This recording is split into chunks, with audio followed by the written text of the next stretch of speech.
Teacher, how to improve English vocabulary? Read more and more books. Simple.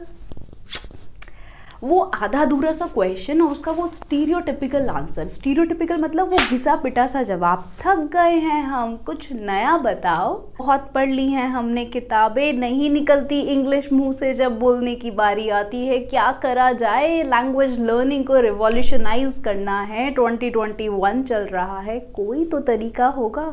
हाँ, तरीका है ना, मैं आपको बताती हूँ। गाइज, आधा अधूरा सा क्वेश्चन मैंने क्यों बोला है वो एक एग्जाम्पल से समझते हैं।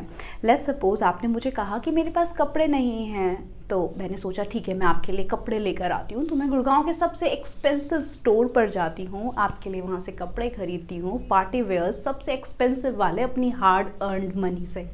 और जैसे ही मैं घर वापस आती हूँ आपको सरप्राइज़ देने के लिए, तो आप कहते हो पार्टी वेयर्स अलमारी भरी हुई है, मेरे पास जिम में पहनने के लिए कपड़े नहीं है, मैं वो फटी पुरानी टी शर्ट पहन के जाता हूँ। ब्लंडर, इसको कहते हैं ब्लंडर। हो गया, सब खत्म, सब बर्बाद। जो इतनी मेहनत के पैसों के कपड़े आए थे वो वेस्ट हो गए। यही होता है लैंग्वेज लर्निंग में अगर आप माइंडफुल होकर नहीं पढ़ रहे हो। एक रास्ते पर चलते चलते कई बार रुककर ये एहसास करना बहुत ज़रूरी होता है कि मैं जिस रास्ते पर चल रहा हूँ क्या वो मेरे को मेरी डेस्टिनेशन तक ले जा रहा है या उस डेस्टिनेशन से दूर ले जा रहा है। कौन से कपड़े चाहिए ये तो बताओ, कौन सी वोकैबुलरी सीखनी है ये तो बताओ। वोकैबुलरी अलग अलग तरह की हो सकती है। अगर आप एक बुक रीड करते हैं और उन शब्दों का मीनिंग लिख लिख कर याद करते हैं, उसके सेंटेंसेस बनाते हैं, तो हो सकता है कि आपकी बुक रीडिंग कैपेबिलिटी इम्प्रूव हो जाए। 10 बुक्स रीड करने के बाद जब आप 11th बुक रीड करें तो आपको सारी लैंग्वेज बहुत ईजीली समझ आने लगे। पर इससे ये एश्योरेंस नहीं है कि आप जब लैंग्वेज बोलनी शुरू करेंगे तो आप स्टैमर नहीं करेंगे, फंबल नहीं करेंगे, अटकेंगे नहीं, क्योंकि वो वोकैबुलरी किताबी मतलब बुक को समझने वाली वोकैबुलरी है। इसी तरह अगर आप इंग्लिश टीवी शोज़ देखते हैं या आपको इंग्लिश मूवीज़ देखना बहुत पसंद है और आप वहाँ से स्लैंग्स याद कर करके कॉपी में लिख रहे हैं, तब भी अगर आप अपने फ्रेंड्स के साथ उन स्लैंग्स में इंग्लिश में बात करेंगे तो हो सकता है वो कहे भाई ये कौन सी इंग्लिश बोल रहा है यार, ये तो इंग्लिश कोई बोलता भी नहीं है। वो स्लैंग्स जो हैं वो उन नेटिव स्पीकर्स के पेट डायलॉग्स हैं, वो अमेरिका में बोले जाते हैं पर इंडिया में नहीं। सिंपल फंडा है guys, if something is not yielding you results, you need to stop following the process, you need to step back, you need to think and see exactly what changes are required to be made in order to bring the improvement। क्योंकि अगर आखिर में असर मतलब फर्क नहीं आ रहा है, इसका मतलब कहीं ना कहीं कुछ ना कुछ गलती है। तो आज की वीडियो बेस्ड होने वाली है कि इंग्लिश वोकैबुलरी मतलब इंडिविजुअल वर्ड्स पढ़ने से पहले आपको क्या पढ़ना है। पढ़नी है फ्रेजल वर्ब्स। फ्रेजल वर्ब्स क्या होती हैं वो मैं इस वीडियो में एक्सप्लेन करना चाहूँगी। और इसके साथ साथ I would like to answer Mister Akshat Upadhyay's comment where he has said that English cannot be learned by memorization, it doesn't come by rote speaking every day। तो अक्षत जी, I would love to share my point of view on your comment because we English trainers must really know how to design our lesson plans for our learners। जितना अच्छा और accurate हमारा lesson plan होगा उतना ही बेहतर result हम अपने learners में लेकर आ पाएंगे। इवन आप भी अगर एक इंग्लिश ट्रेनर हैं और आपको ऐसा लगता है तो प्लीज़ मेरे को आज्ञा दें, मैं इस पर अपनी ओपिनियन ज़रूर शेयर करना चाहूँगी। तो इंट्रोडक्शन से शुरू करते हैं। Hello and welcome everyone, this is Vidyushi Kaushik, founder and CEO of Ocean English Academy and I am on a mission to help my people improve on their English communication skills. अच्छा लगता है ना खुद को ऐसे इंट्रोड्यूस करना। तो आप भी लाइफ में जो भी बनना चाहते हैं खुद को इसी तरह रोज़ शीशे के सामने खड़े होकर इंट्रोड्यूस करें, इससे आपका कॉन्फिडेंस लेवल बूस्ट होगा और आप जो भी बनना चाहते हैं वो पॉजिटिव एनर्जी आपको अपनी तरफ अट्रैक्ट करना शुरू कर देगी। चलिए वीडियो शुरू करते हैं। ओके, तो ये हमारे स्पोकन इंग्लिश कोर्स का 11th डे है। अभी तक की सारी वीडियोस का लिंक आपको डिस्क्रिप्शन में मिल जाएगा। और अगर आप अभी तक सारी वीडियोस को फॉलो कर रहे हैं तो लास्ट वीडियो में हमने ग्रामर सीखी थी, इसीलिए आज कुछ वोकैबुलरी के बारे में डिस्कस करते हैं। तो गाइज़, जब मैं इंग्लिश सीख रही थी तो मैं इस तरह से अपने नोट्स बनाती थी। जो भी शब्द मेरे को नहीं आता था मैं उसको नोटबुक में लिखकर उसका मीनिंग और उसके एग्जाम्पल्स लिख लेती थी, इस उम्मीद में कि शायद ये शब्द मेरी फ्लुएंसी फ्लुएंसी में कंट्रीब्यूट करेगा। तो बुक्स रीड कर कर हमें कुछ इस तरह के शब्द मिलते हैं। पहला शब्द है इनकम्युनिकाडो। इनकम्युनिकाडो का मतलब है कि आपने अपने आप को आइसोलेट कर लिया है दुनिया से, आप सबसे कनेक्शन ख़त्म करके अकेले हैं। इनकम्युनिकाडो। जब आप शब्द सीखते हैं तो उसकी प्रोनाउंसिएशन भी सीखने में टाइम लगाते हैं, उसकी स्पेलिंग सीखने में भी एनर्जी और टाइम दोनों लगाते हैं, और फिर उसके सेंटेंसेस बनाने में भी टाइम लगाते हैं। मतलब एक शब्द सीखने में कम से कम 5 मिनट्स लगते हैं, और उसके बाद उस शब्द को आपको कम से कम 15 बार याद करना पड़ता है ताकि वो वर्ड आपकी एक्टिव मेमोरी में आ पाए। सेकंड वर्ड था ट्रूसो। ट्रूसो होता है दहेज का सामान, जो ब्राइड कपड़े और ज्वेलरी खरीदती है शादी के लिए, उसको ट्रूसो कहते हैं। अब यहाँ पर गौर करने वाली बात यह है कि ऐसे हज़ारों लाखों शब्द याद करने के बाद भी मेरी फ्लुएंसी बिल्ड नहीं हो पाई थी जब मैं इंग्लिश सीख रही थी, क्योंकि मुझे समझ नहीं आता था कि ये शब्द मुझे यूज़ कैसे करने हैं और कहाँ करने हैं। क्या मैं ज़बरदस्ती लोगों से बात करूँ कि मैं ट्रूसो के लिए आप वहाँ जाओ, आप ये करो, या मैं इनकम्युनिकाडो हो गई हूँ? Makes no sense, right? You cannot use these words naturally in your everyday conversation. हमें तो कुछ ऐसा सीखना है कि भाई एक चीज़ सिखाओ और इसको 1000 तरीके से यूज़ करना बताओ। एक चीज़ पढ़ी और इसको 1000 तरीक़ों से यूज़ करेंगे। लाइफ में भी सबसे इम्पॉर्टेंट ये नहीं है कि आप रोज़ के काम कर रहे हैं, आपको प्रायोरिटाइज करना पड़ता है कि वो कौन सा काम मैं पहले करूं जो बेहतर रिजल्ट दे। कहीं मैं वो वाला काम तो नहीं कर रहा हूं जिससे मेरे को कोई रिजल्ट नहीं मिलेगा या बहुत कम रिजल्ट मिलेगा, तो उस काम को सबसे पीछे डालो। सबसे पहले वो काम करना है जिससे मैक्सिमम रिजल्ट आएगा, मेरे करियर में एक एक्सपोनेंशियल ग्रोथ आएगी और मैं खुद के बारे में बहुत कॉन्फिडेंट फील कर पाऊंगा। इंग्लिश लैंग्वेज लर्निंग का भी एक सेम यही रूल है कि जब आप लैंग्वेज पढ़ रहे हैं तो प्रायोरिटाइज करें कि वो कौन सी चीज़ें हैं जो पहले पढ़नी हैं और कौन सी चीज़ें हैं जो आप मेरे लेवल पर आने के बाद पढ़ें, क्योंकि आप लैंग्वेज से बहुत प्यार करते हैं। I am an enthusiastic English learner as well besides being a trainer, so I love to improve on my English vocabulary and I keep reading words like them. मेरे लेवल पर मैं इन शब्दों को अगर याद करके यूज़ करती हूँ तो वो एक्सेप्टेबल है, क्योंकि मेरे बेसिक कॉन्वर्जेशनल स्किल्स बहुत अच्छे हैं, मैं आपसे ईजिली इंग्लिश में बात कर सकती हूँ।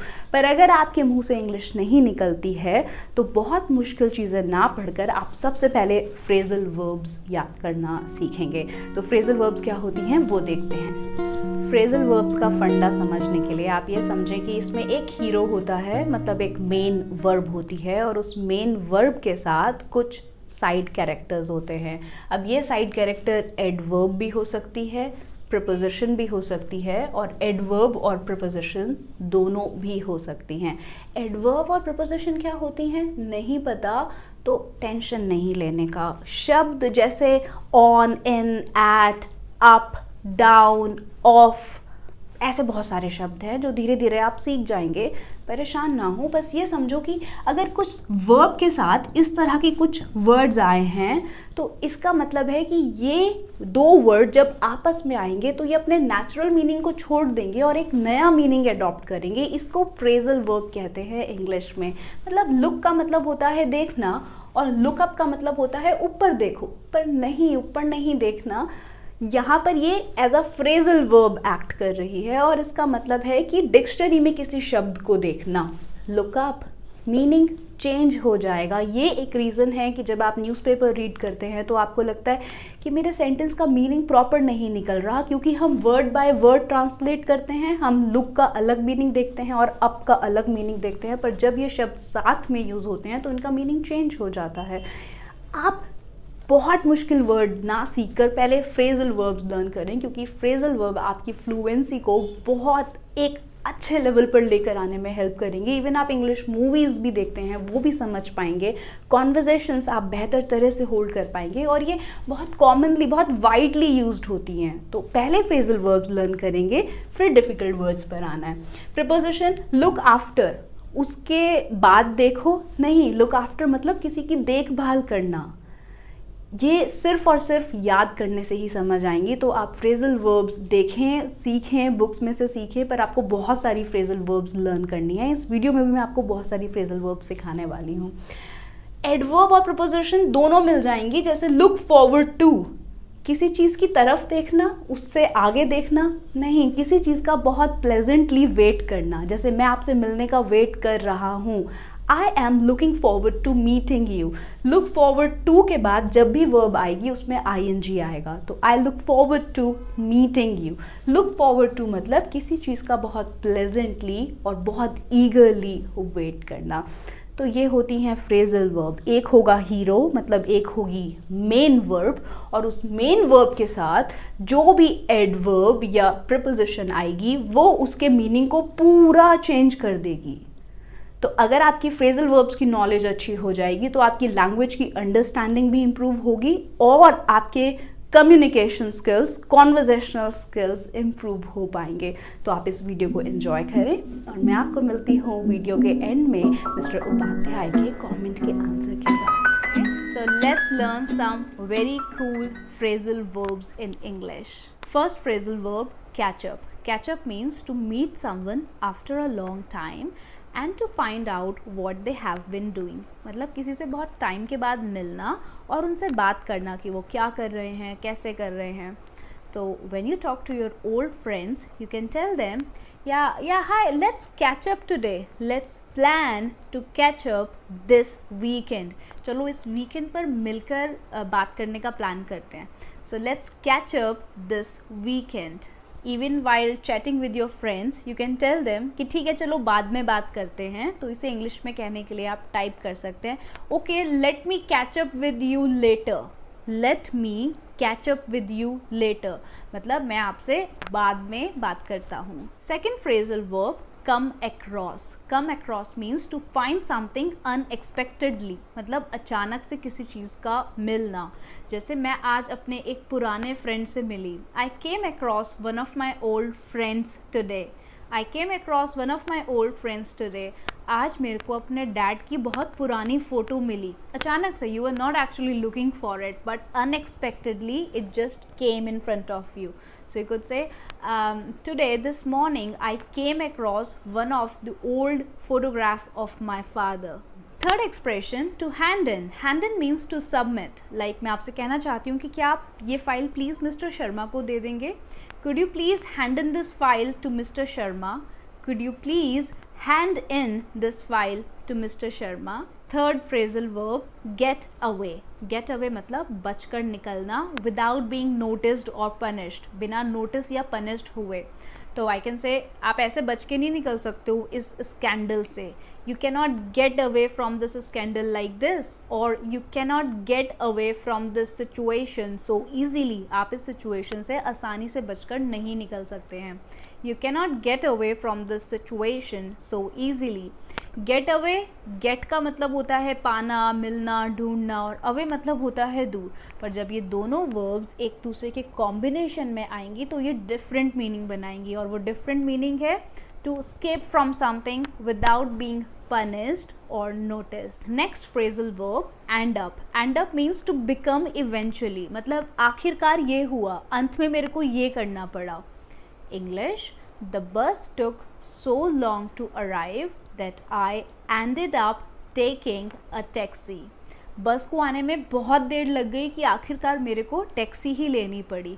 The bus took so long to arrive that I ended up booking a taxi. Next sentence, आपको अपना देखने का नज़रिया चेंज करना पड़ेगा वरना आपको आखिरी में कुछ भी नहीं मिलेगा। You will end up with nothing. You need to change your perspective. You need to change your way of looking at things. Otherwise, you will end up with nothing. उसके साथ इतने साल स्पेंड करने के बाद भी मुझे कुछ नहीं मिला। After spending so many years with her or with him, I ended up with nothing. Next phrasal verb, fall behind. Fall behind means to fail to keep up with the pace. मतलब किसी की speed के साथ उस space के साथ ना चल पाना। हिंदी में पीछे रह जाना। मैं पीछे नहीं रहना चाहता। I don't want to fall behind. हम अपने स्केड्यूल के पीछे चल रहे हैं, हमें जल्दी काम करना पड़ेगा। We are falling behind our schedule. We are falling behind our schedule. मैं नहीं चाहता कि मेरा बच्चा क्लास में किसी से भी पीछे रहे। I don't want my child to fall behind in the class. I don't want my child to fall behind in the class. अगर आप मेहनत नहीं करोगे तो पीछे रह जाओगे। If you do not work hard, you will fall behind, you will fall behind. Put forward मतलब सामने रखना. मैं चाहूँगी कि आप अपनी ओपिनियन सामने रखें. हिंदी में शायद हम ऐसे नहीं बोलते, पर फॉर्मल इंग्लिश में आप कहेंगे I would like you to put forward your opinion. Put forward सामने रखना. I would like you to put forward your opinion on this plan. I would like to put forward my ideas. मैं अपने ideas को सामने रखना चाहूँगा. आप जब बिजनेस मीटिंग्स में होते हैं आप तब ऐसे बोल सकते हैं. I would like to put forward my opinion if I am allowed. अगर मुझे परमिशन हो, I would like to put forward my ideas. Next phrasal verb, to get over something. किसी चीज़ से उभरना. To recover from an illness और from a bad situation. Like अगर आप अपने पब्लिक स्पीकिंग के फियर से उभरना चाहते हैं तो आपको रोज़ स्पीकिंग प्रैक्टिस करनी है. If you want to get over your fear of public speaking, you need to practice English every day.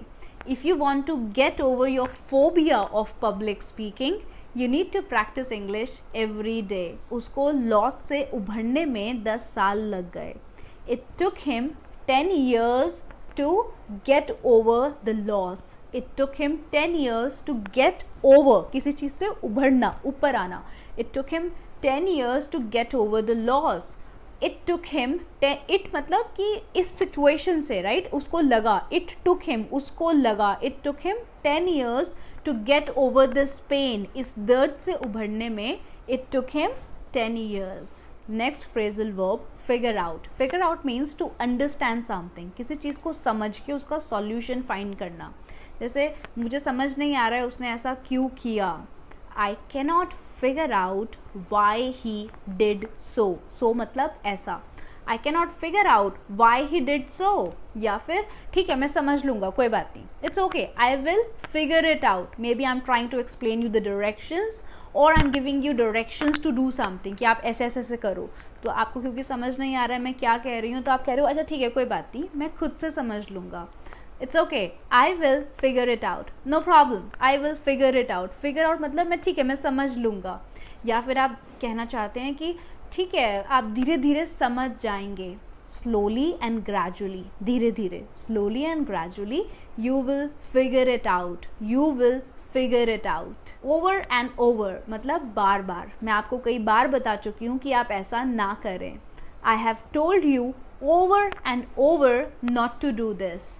I have told you over and over not to do this. Again and again भी ठीक है, आप over and again भी बोल सकते हैं. over and again मतलब बार बार.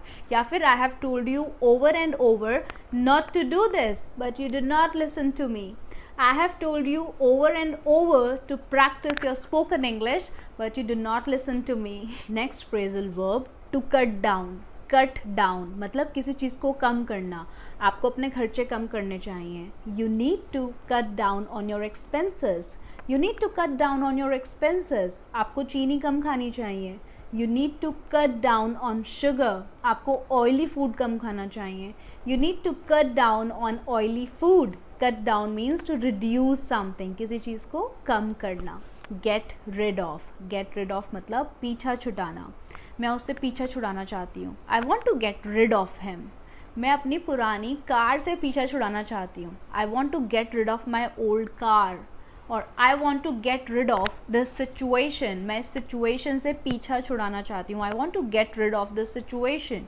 आई want to get rid of this job और anything that troubles you. You can take your frustration out speaking out this sentence. I wanna get rid of this. Find faults मतलब गलतियाँ निकालना. Jack हमेशा मेरे काम में गलतियाँ निकालता रहता है. He is always finding faults with my work. Jack is always finding faults with my work. तुम क्यों हमेशा मेरे काम में गलतियाँ निकालते रहते हो? Why you are always finding faults with my work? Why you are always finding faults with my work? मेरे काम में गलतियाँ निकालनी बंद करो. Stop finding faults with my work. Stop finding faults with my work and mind your own business. Next phrasal verb, to catch fire. To begin to burn. किसी चीज़ में आग लगना. कल रात बिल्डिंग में आग लग गई. Last night the building caught fire. Second form of catch is caught. Action past में हुआ है इसलिए सेकेंड फॉर्म यूज़ हुई है. Last night the building caught fire. No one knows how the factory caught fire and it burnt to ashes. Burnt to ashes मतलब वो तब तक जलती रही जब तक वो राख नहीं बन गई. So no one knows how the factory caught fire and burnt to ashes. Well, there are endless phrasal verbs and they can contribute exponentially to improve your English fluency. तो आज का लेक्चर आपको सिर्फ फ्रेजल वर्ब से acquainted कराना नहीं था, उनसे जान पहचान कराना नहीं था. I wanted to teach you कि फ्रेजल वर्ब्स क्या होती हैं और वो किस तरह फंक्शन करती हैं. So you could make your own journal and write down all the phrasal verbs you come across. जितनी भी फ्रेजल वर्ब्स आपको मिलती हैं आप उनको अपने नोट्स में सेव करें, उसके सेंटेंसेस को बार बार प्रैक्टिस करें and you grow your English fluency. All the best. Video record करते टाइम मैं होमवर्क बताना भूल गई थी, इसीलिए इस क्लिप को बीच में एडजस्ट कर रही हूँ. और होमवर्क ये है कि मैं चाहती हूँ इस वीडियो में जितनी भी फ्रेजल वर्ब्स पढ़ाई गई हैं आप उन फ्रेजल वर्ब्स को यूज़ करके एक छोटी सी स्टोरी लिखने की कोशिश करें. अगर स्टोरी नहीं लिखी जा रही है तो कम से कम 4 या 5 सेंटेंसेस लिख दें. मुझे अच्छा लगेगा और आपको भी बेहतर लगेगा कि जो मैंने सीखा है मैं उसको प्रैक्टिकली यूज़ कर पा रहा हूँ. क्या आप वो हैं जिसने इस वीडियो का सबसे इम्पॉर्टेंट पार्ट स्किप कर दिया है just know the answer to the question? Not done. थोड़े पेशेंस ज़रूरी हैं लाइफ में. पहले मेहनत से सीख तो लो, क्वेश्चंस के आंसर्स तो मिल ही जाएंगे ना. गलत बात है, जाओ पहले वीडियो देखो. अब आते हैं खैर मिस्टर उपाध्याय के क्वेश्चन के आंसर पर. सर आप मेरे को सबसे पहले ये बताएं कि जब आपने स्टूडेंट्स को वोकैबुलरी सिखाते हैं तो क्या आप उनसे ये एक्सपेक्ट करते हैं कि वो एक शब्द को सुने और बस उनको वो याद हो जाए? क्योंकि जहाँ तक मैंने पढ़ा है ह्यूमन ब्रेन किसी भी चीज़ को अपनी एक्टिव मेमोरी में सिर्फ तभी ला सकता है जब वो उसको रेपिटेटिवली याद करता है. मतलब आप एक चीज़ को कम से कम 5 से 6 बार अलग अलग टाइम पर पढ़ते हैं, सिर्फ तभी वो आपकी एक्टिव माइंड में सेव होगा. तो मेरे मेथड्स बस ये कहते हैं कि आप इंडिविजुअल वर्ड्स ना लर्न करके पूरे सेंटेंसेस लर्न करें, उन कॉन्वर्जेशंस को प्रिपेयर करें जो कॉन्वर्जेशंस आपको रोज़ करनी होती है. और जब धीरे धीरे आपका कॉन्फिडेंस बिल्ड होने लगे कि आज मैंने 10 सेंटेंसेस इंग्लिश के बोले हैं तो और एक्सपेरिमेंट करें. Moreover, whatever videos I'm making for now, they are for basic to intermediate learners. ये बहुत बेसिक से intermediate learners तक के लेवल को रीच करती हैं. इंटरमीडिएट टू एडवांस लर्नर्स के लिए वीडियोस मैं बनाना शुरू करूँगी as soon as we are done with our basic lectures. तो अगर एक स्टूडेंट अभी इंटरमीडिएट लेवल पर नहीं आया है तो प्लीज़ आप ये समझें कि जब तक उसके दिमाग में लैंग्वेज ही नहीं है, सेंटेंसेस कैसे फ्रेम होते हैं उसको ये ही नहीं आता, शब्दों के मतलब क्या होते हैं बेसिक वर्ड्स के उसको वो नहीं पता, तो वो बोलते टाइम कैसे कॉन्फिडेंट फील करेगा? नॉलेज ही तो पावर है. अगर नॉलेज नहीं होगी तो वो कैसे स्ट्रॉन्ग या कॉन्फिडेंट फील करेगा? तो अगर आप भी एक टीचर हैं मिस्टर उपाध्याय की तरह और आप वर्ल्ड के किसी भी पार्ट में हैं, ट्रस्ट मी मैंने ये भाषा खुद से सीखी है. मुझे बहुत महंगे स्कूलों की पढ़ाई से नहीं मिला, एनवायरनमेंट से ये लैंग्वेज नहीं मिला, मैंने खुद से पढ़ा है और बहुत सारी गलतियाँ कर के शायद इस लैंग्वेज के ऊपर होल्ड लिया है. तो मेरा बस ये मानना है कि पहले दिमाग में लैंग्वेज को इंस्टॉल करा देते हैं बच्चों की. जब लैंग्वेज इंस्टॉल होगी, जब कैपेबिलिटी बिल्ड हो जाएगी, जब वो पोटेंशियल आ जाएगा, जब लैंग्वेज की नॉलेज इतनी स्ट्रॉन्ग हो जाएगी तो फ्लुएंसी बिल्ड करने में it will hardly take 15 to 20 days. I'm gonna share all the techniques with you which will help you to build your English fluency. The techniques which will actually help you to beat the fear of public speaking.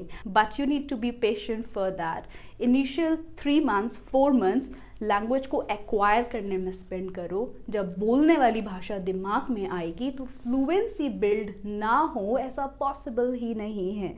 इसी note पर guys ये है इस video का and. Video अच्छी लगी हो तो प्लीज़ कमेंट सेक्शन में बता देना, वीडियो को शेयर कर देना अपने फ्रेंड्स के साथ ताकि मेरा भी मोटिवेशन थोड़ा बना रहे कि मैं बहुत अच्छा कंटेंट आपके लिए डिज़ाइन करती रहूँ. All the best, wish you success, keep learning, keep growing.